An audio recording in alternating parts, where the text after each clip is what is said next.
Hi guys, and welcome to my channel, Changing Phases Tarot. So happy to have you here with me today. Now today's reading is an extended weekend reading, looking at the energy surrounding us over the weekend of the 16th through the 18th of November. For the reading, I'm using the Sun and Moon Tarot deck by Vanessa Decort, and I've pulled actually two oracle cards from the Earth Magic deck by Stephen D. Farmer. They flipped out together, so we have both of them for this weekend spread. Like I usually remind you, these are general readings, so the messages may or may not resonate with you. The only way to get a truly personalized reading will be to order a private reading from me. If you're interested in doing that, all of the information can be found in the description box below this video.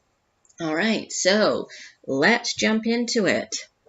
And I had cards were just sort of flying out for this weekend reading, so interesting energies. And again, I'm trying to think back to the weekly reading. I believe we had two major arcanas, so half of our spread we had major arcanas for the weekly reading, and it seems to be the exact same, or in the sense that there are two major arcanas, two minor arcanas for the weekend. So powerful energy surrounding us, I think, around this time of the month. Okay, we have in the past position the energies we head into the weekend.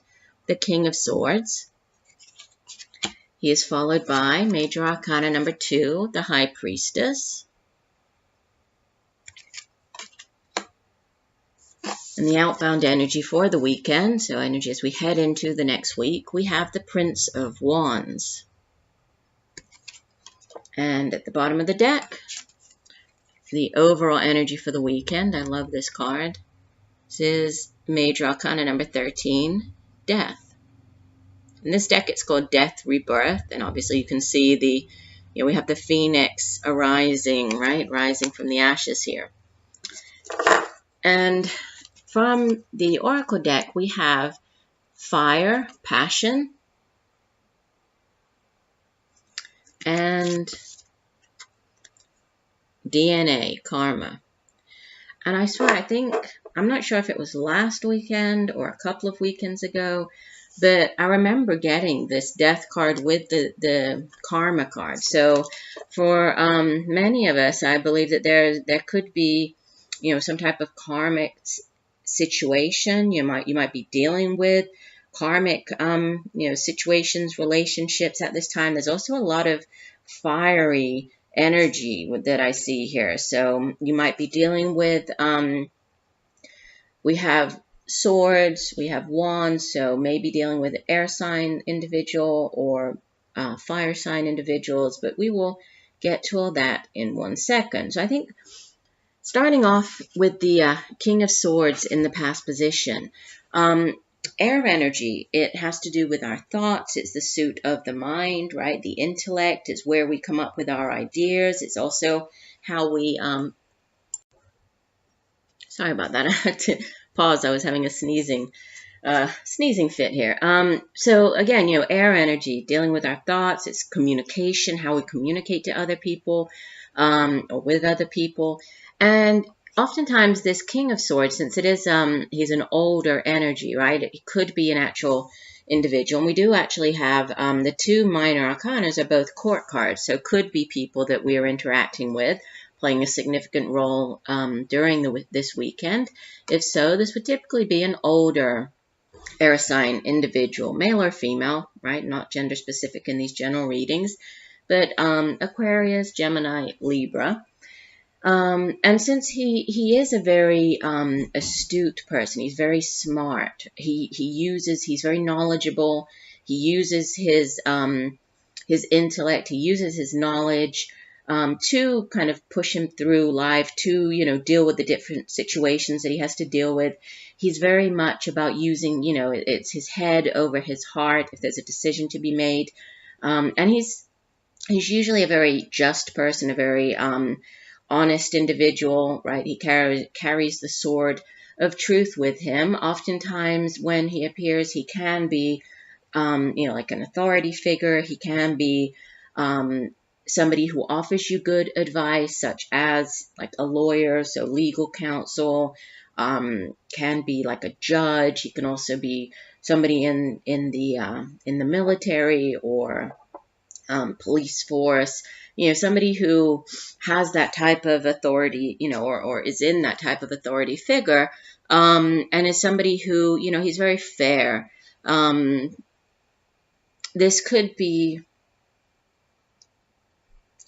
somebody who, who comes in to give you advice, right? To help you figure something out. This is usually this person has, good ideas, has good suggestions for you. So this could be, help coming in or a different way to view something, even to handle a situation or a problem, which is interesting because then, what comes in next is completely different. If this person here, if he is very much about using his intellect, the high priestess is all about tapping into, the hidden realms. She asks us to, to really tap into, or to receive messages, to gain knowledge, but by using our intuition, by using our psychic ability. She's also obviously associated with the moon, right? We can see.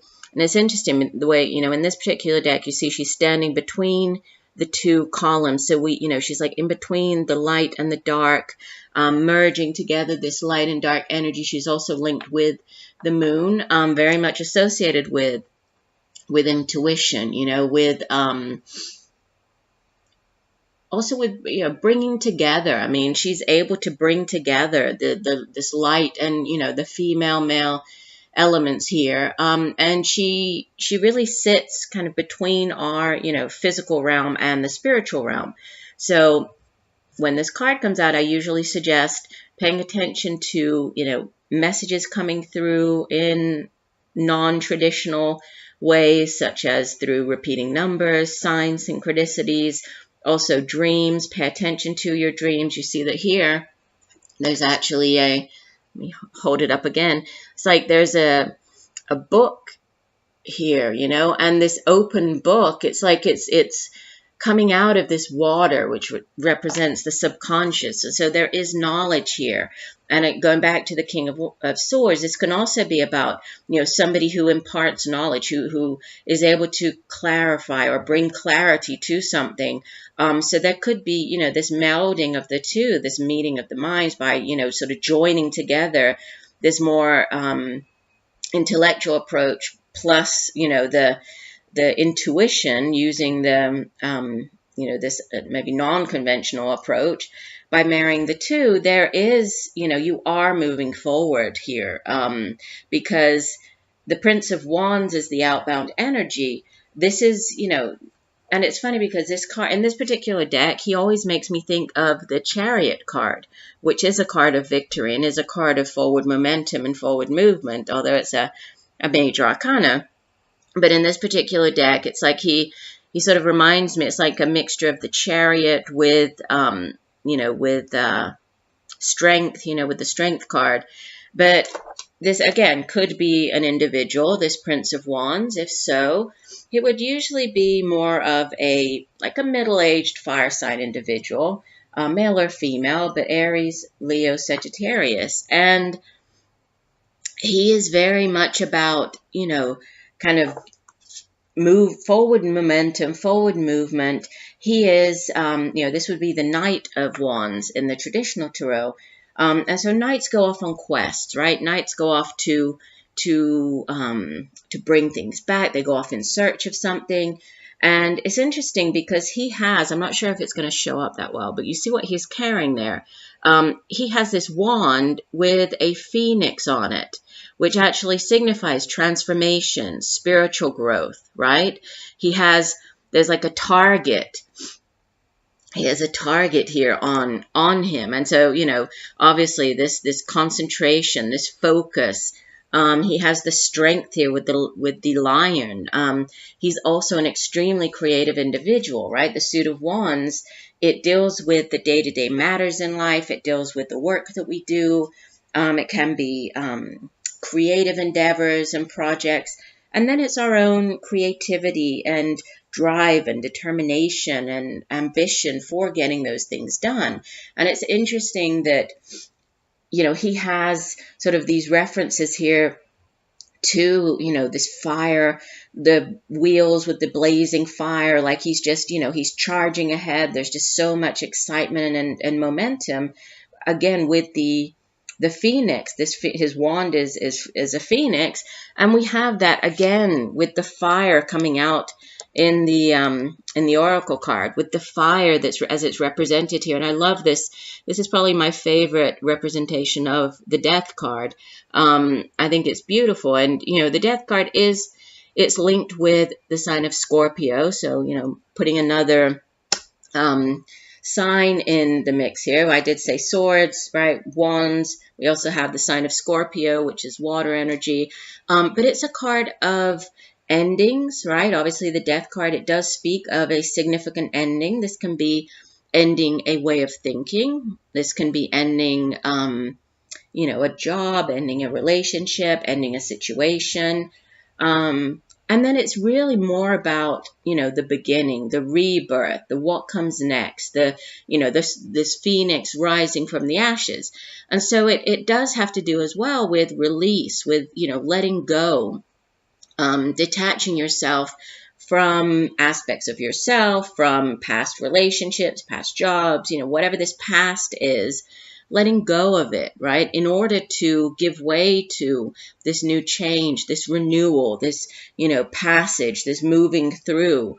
And again, the phoenix, very, representative of transformation, and is able to be reborn, out of its own ashes. So definitely change, yes, endings, but more than that, change that comes in. So, again, this could be with the King of Swords, this could be changing a way of thinking, right? This could be moving out of a more traditional, a more intellectual approach to something to a more intuitive, right? Tapping into your intuition more to figure things out. So there could be this ending and maybe a new beginning that way. For others, this could be moving towards a brand new job. So leaving behind a new job, moving into a new job. For others, this could be actual movement with this, and again, I view this Prince of Wands more as, kind of this forward momentum, much like the Chariot.